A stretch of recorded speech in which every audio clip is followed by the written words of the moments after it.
working on a memoir now. It's kind of a cliche, like everybody's writing a book, but I've been trying to get it together for a while. And the interesting thing is I've worked with a lot of other people besides Blonde, so there's a lot of other stories, to include.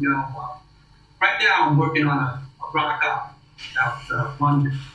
I don't know if you noticed, but back in October, I toured with my friends that are called Bootleg Blonde. We Blonde tribute band. And I had like the best time playing with my friends Andy and Debbie.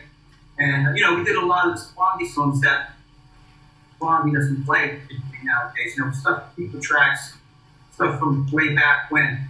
And these guys are friends of mine. They were playing. I went to see them. They were playing at a recreation center at a football club at the time. And I went to see them, and just hanging out. Maybe 200 people there. And I said, they said, well, come on, get up and play songs. So I had a couple of beers. I said, okay. So I get up and play a couple of songs. It was fun. And then they approached me about, would you be willing to, but I'd be willing to be a special guest. A lot of people thought it was strange that I did this, but I had like the best time. And I played so many great venues, club gigs in the UK. So, but the thing that became apparent by me working with Andy and Debbie was that they're both really talented. And Andy is a pure London cock. I mean, it's in his soul. Like, it takes me around. Oh, here's where the Small Faces lived. Oh, here's where Luke played. And they live in Shepherd's Bush. So then when we started doing it, I said, well, how about doing like, so I worked with Nancy Sinatra. I said, how about doing the Nancy Sinatra song? Let's do like Boots. So we did that. Then I said, what about, I worked with Rhythmics a long time. I said, let's pick a Rhythmics song. So we did What I Like. And then we were closing out the set with Town Called Malice by the Jam.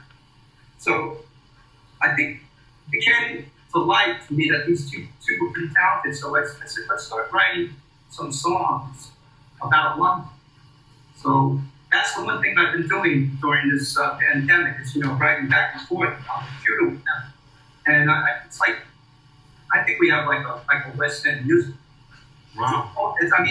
They've got songs. They just wrote a song for the NHS, and really cool song. And, it's just interesting. That's one thing I've been excited about. And it's so weird because they're called Bootleg Blondie. When I did it, it was Clem, Burke, and Bootleg Blondie. So we made the shirt CBGB. Like the CBGB shirts, except they said CBGB. And I got to really see people, that really wanted to see me and interact with hardcore Blondie fans. A lot of women of a certain age turning up.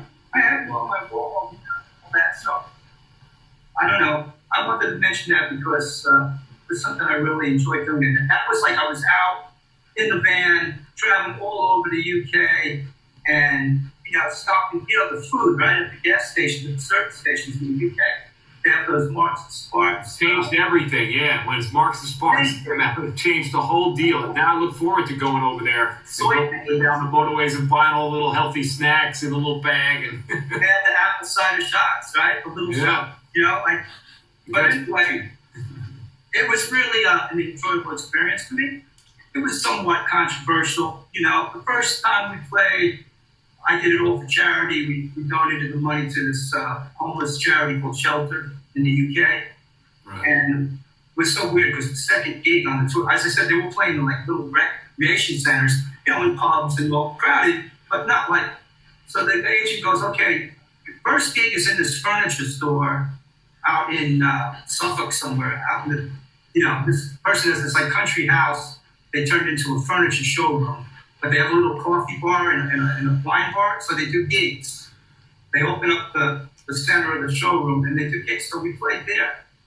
And the next gig, I go, you gotta be kidding, it was Shepherd's Bush Empire, like a proper gig, sold out. And it's amazing. That's a great room. Yeah, now I couldn't, because I thought it was gonna be playing in the back room of the pub, Right. Walk away. But I've moved on with that, but the point is, we've written a lot of really cool songs that hopefully would have been recorded already if the pandemic wasn't going on.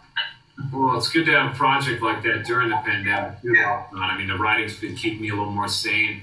I mean, speaking about a musical, I think, you know, so much rock and roll has hit Broadway, and when Broadway comes back, I think Blondie would be an amazing, like, great story to do on Broadway. I just want to say, between the catalog of music coming out of the streets and where you guys come from, and just the whole story with, you know, Debbie and her mystique, I think that would be a good Broadway play. So.